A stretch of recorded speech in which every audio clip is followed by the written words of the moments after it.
seul geste de toi viendra mon secours.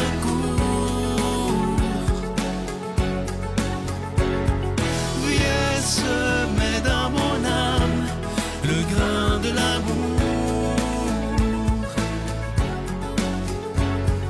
Je traverse un désert et je meurs de soif. Montre-moi le mystère qui garde la foi. Bon lundi, bienvenue dans votre émission La Victoire de l'amour. J'espère que vous allez bien ce lundi matin du mois d'octobre. Aujourd'hui, j'aimerais vous raconter une anecdote, une rencontre que j'ai faite qui n'était pas prévue, comme il y en a souvent dans une semaine. J'ai rencontré une jeune fille, par hasard, une jeune femme de 27 ans, et qui me connaissait de la télévision. Et on a parlé ensemble un peu, et ça m'a tellement étonné d'entendre son histoire. Elle me raconte d'abord, bon, comme je vous dis, elle a 27 ans. Elle vient d'une famille non pratiquante et non croyante. Alors, rien dans la famille faisait qu'on parlait de Dieu ou peu importe, de spiritualité, zéro pin barre. Et elle, avec le temps, elle s'est mise à se poser des questions. Est-ce que Dieu existe? Comme ça arrive même quand les parents sont pas croyants.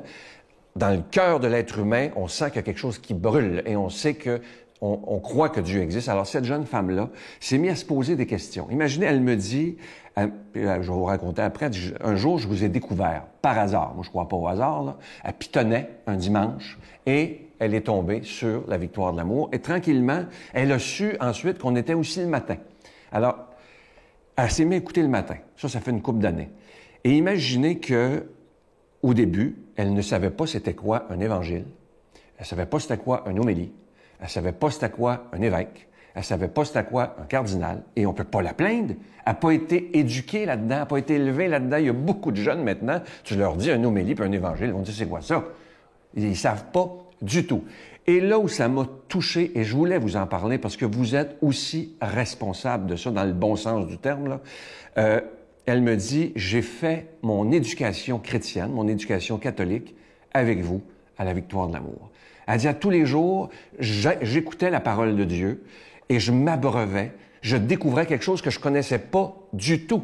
Et elle dit, ce que j'ai aimé, c'est que tous les matins, c'est des personnes différentes. Donc, elle m'a dit dans ses mots, elle dit, là, je pouvais pas m'écœurer, je peux pas me tanner de quelqu'un, c'est toujours différent à tous les jours. Donc, elle me dit, vous avez une formule qui est extraordinaire. Elle dit, moi, c'est 15 minutes le matin, c'est prioritaire pour moi maintenant. Elle a que 27 ans.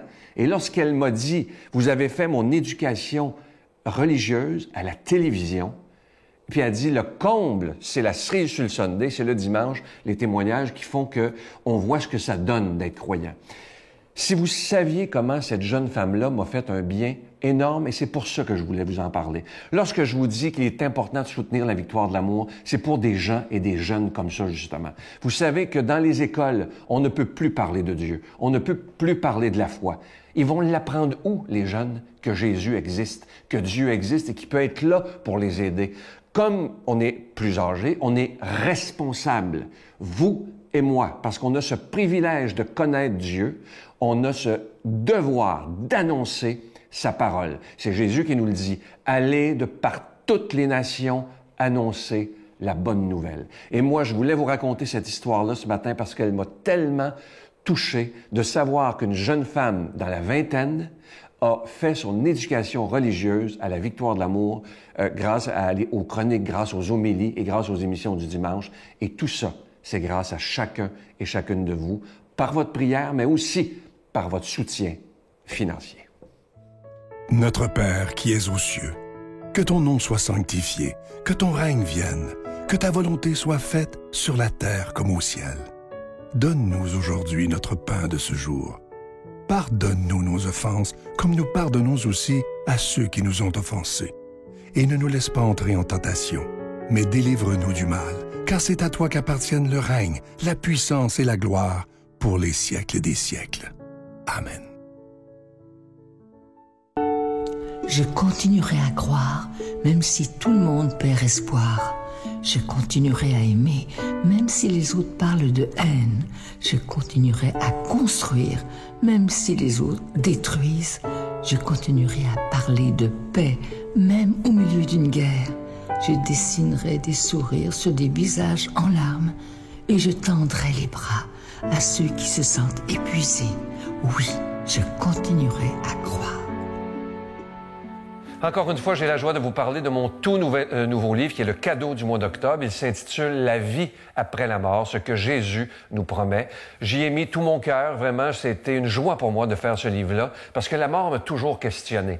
Avant, j'avais très peur de la mort et avec le temps, j'ai appris à l'apprivoiser et ce livre-là m'a beaucoup aidé. Et je sais qu'il y a beaucoup d'entre vous qui ont une crainte de la mort épouvantable, mais je vous promets que ce livre-là va beaucoup vous aider parce que je nous rappelle dans ce livre toutes les promesses que Jésus nous fait, que la vie, ça se finit pas quand on meurt. Au contraire, c'est une nouvelle vie qui s'ouvre sur l'éternité, imagine, mais une éternité où la souffrance n'existera plus. Alors, je vous rappelle qu'il est écrit en gros caractères, facile à lire. Vous le recevrez avec un don de 25 $. Est-ce que vous en voulez deux? Avec un don de 40 $, je vous donne l'adresse. La Victoire de l'amour, case postale 120, succursale Boucherville à Boucherville. Le J4B 5E6, je vous la redonne. La Victoire de l'amour, case postale 120, succursale Boucherville à Boucherville. Le J4B 5E6. Également par téléphone, par carte de crédit du lundi au vendredi de 8h30 à 16h30 dans le 514-523-4433,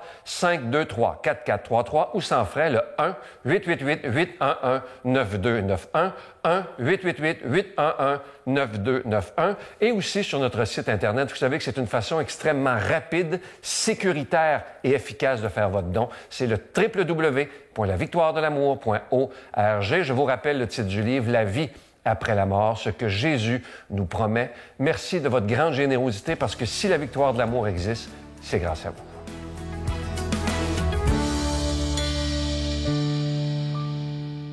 Mon Dieu, donnez-moi la sérénité d'accepter les choses que je ne peux changer, le courage de changer les choses que je peux et la sagesse d'en connaître la différence.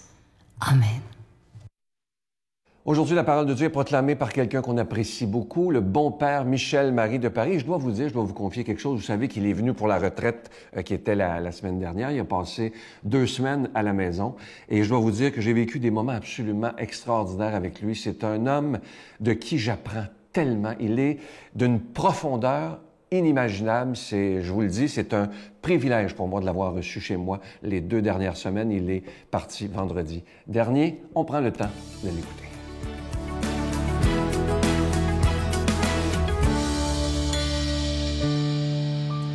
Bonjour à vous tous. Si vous saviez comme je suis heureux de vous retrouver et de partager avec vous l'évangile de Jésus-Christ selon saint Luc. En ce temps-là, du milieu de la foule, quelqu'un demanda à Jésus, « Maître, dis à mon frère de partager avec moi notre héritage. » Jésus lui répondit, « Homme, qui donc m'a établi pour être votre juge ou l'arbitre de vos partages ?» Puis, s'adressant à tous, « Gardez-vous bien de toute avidité, car la vie de quelqu'un, même dans l'abondance, ne dépend pas de ce qu'il possède. » Et il leur dit cette parabole. Il y avait un homme riche dont le domaine avait bien rapporté. Il se demandait « Que vais-je faire ? Car je n'ai pas de place pour mettre ma récolte. » Puis il se dit « Voici ce que je vais faire. Je vais démolir mes greniers, j'en construirai de plus grands, et j'y mettrai tout mon blé et tous mes biens. Alors je me dirai en moi-même « Te voilà donc avec de nombreux biens à ta disposition pour de nombreuses années. Repose-toi, mange, bois, jouis de l'existence. » Mais Dieu lui dit, « Tu es fou. Cette nuit même, on va te redemander ta vie. Et ce que tu auras accumulé, qui l'aura ?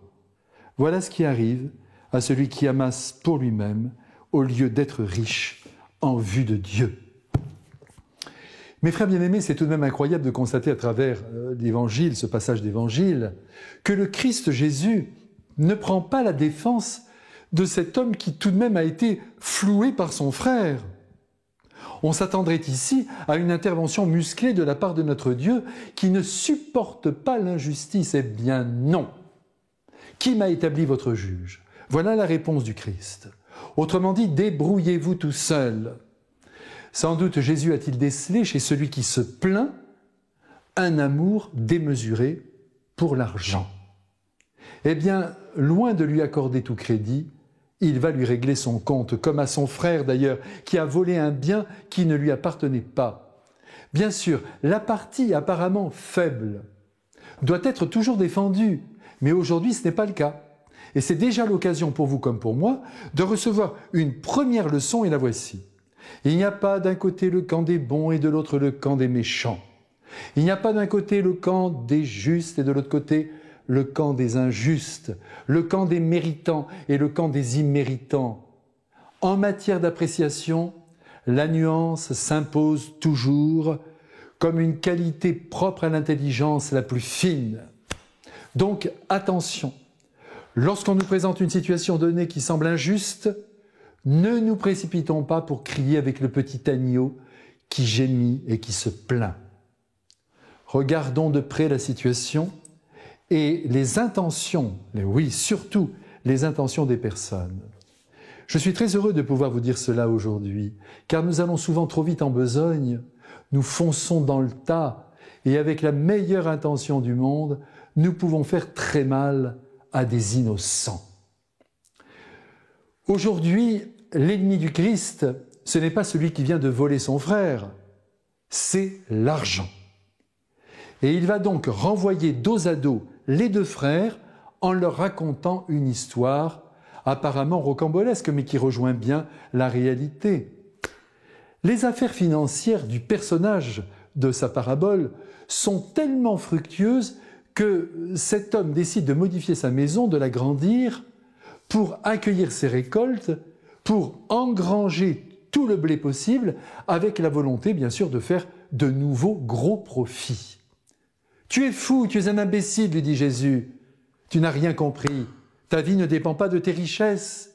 Tu crois mettre à l'abri de quoi vivre encore 30 ou 40 ans. Et ce soir, la mort passe avec sa faucille et t'emporte. Mais quel idiot tu es !» Et à travers cet homme insensé, Jésus nous avertit « Gardez-vous de toute âpreté au gain. » Et il fait bien de nous rappeler cela. Soyez riches en vue de Dieu, nous dit-il. Accumulez des actes d'amour, de bonté, de partage, de respect. Voilà où se trouve la vraie richesse. Vous n'emporterez rien. Comblez ceux qui vous sont proches. Il ne s'agit pas ici pour notre Seigneur de canoniser la pauvreté, mais de mettre en garde riches et pauvres contre cet amour de l'argent qui peut nous jouer un sale tour en occupant nos esprits, en abîmant notre nature humaine appelée à la générosité et non à la radinerie, en nous laissant penser que nous sommes les maîtres de l'avenir et du monde parce que nous avons un compte en banque bien garni. Mais quelle bêtise! La mort est pour tous. J'ajoute volontiers qu'il y a dans le monde, à l'heure présente, des personnes extrêmement riches qui plaisent à Dieu, tout simplement parce qu'elles partagent ce qu'elles possèdent. Que Dieu, qui distribue sans compter ses trésors, lui qui est Père, Fils et Saint-Esprit, nous bénisse tous et nous garde les yeux ouverts sur ce qui constitue la vraie richesse de nos vies. Amen. Je vous salue Marie, pleine de grâce. Le Seigneur est avec vous. Vous êtes bénie entre toutes les femmes, et Jésus, le fruit de vos entrailles, est béni. Sainte Marie, Mère de Dieu, priez pour nous pécheurs, maintenant et à l'heure de notre mort. Amen.